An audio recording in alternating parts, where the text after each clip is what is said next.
Tonight we continue our special report about living with fire and what we can learn from Native Americans. How do they control wildfires and also fulfill that sacred duty to preserve the land around them? Here's investigative reporter Jaxon Derbeken. We offer up smoke to you for prayer. Twice each year, members of the Yurok tribe venture into the Klamath River forest. We only want to make our world better, invoking the spirits of their elders to help us guide our hands as we bring back the greatest tool left to us, to the land, which is fire.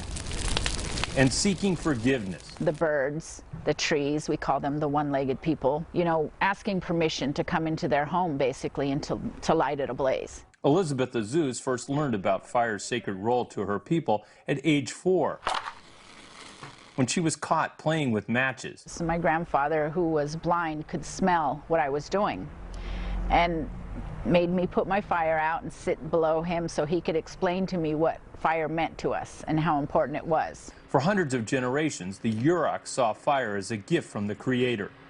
The animals they hunted flourished in the open spaces. Medicinal herbs and wild berries sprung from the ashes. And the flames made brittle hazelnut sticks pliable enough to weave into baskets. State officials say they have a lot to do before we come close to honoring that special bond.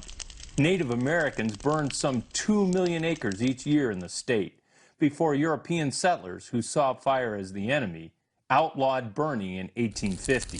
The Yurok resorted to secretly burning on their land. Some paid a price, branded arsonists for life. I have a relative who cannot light his barbecue.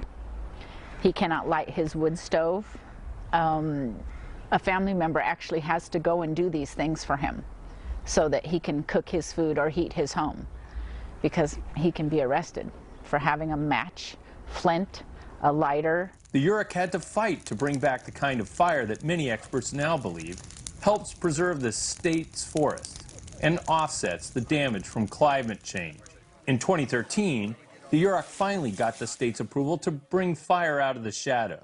It started with just a 7-acre patch, with CAL FIRE crews awkwardly standing guard. They're all in their uniforms and they're very, professional, but they were pacing because they were bored. They basically had to stand for 8 or 10 hours and watch us burn while they just stood there.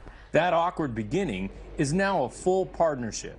CAL FIRE recently gave the Yurok a grant to burn several thousand acres, telling us Native peoples bring thousands of years of traditional ecological knowledge to our partnership. And the Native Americans have always lived with fire, and they continue.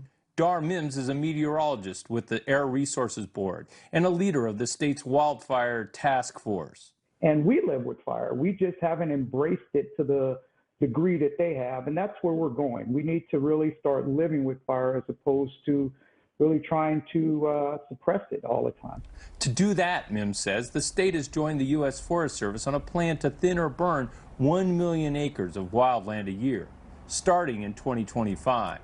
UC Berkeley professor Scott Stevens says that's a start, but he thinks the most important lesson Native Americans can teach us is the never-ending need to cleanse the forest from being choked by fallen branches, dry needles, and small trees. Getting rid of the fuel that kindles megafires, he says, must now become the state's perpetual mission. Native people, they thought about this as land stewardship, about really a relationship with the land that went on forever. The Creator gave us, the ability to warm ourselves, to cook our food, and gave us the creatures that we have here to sustain us. But in return, it's our obligation to take care of them. We have to take care of the land, the water, the animals, the creatures. Elizabeth Azzuz says she hopes one day soon the state will truly honor that sacred obligation. Jaxon Derbeken, NBC, Bay Area News.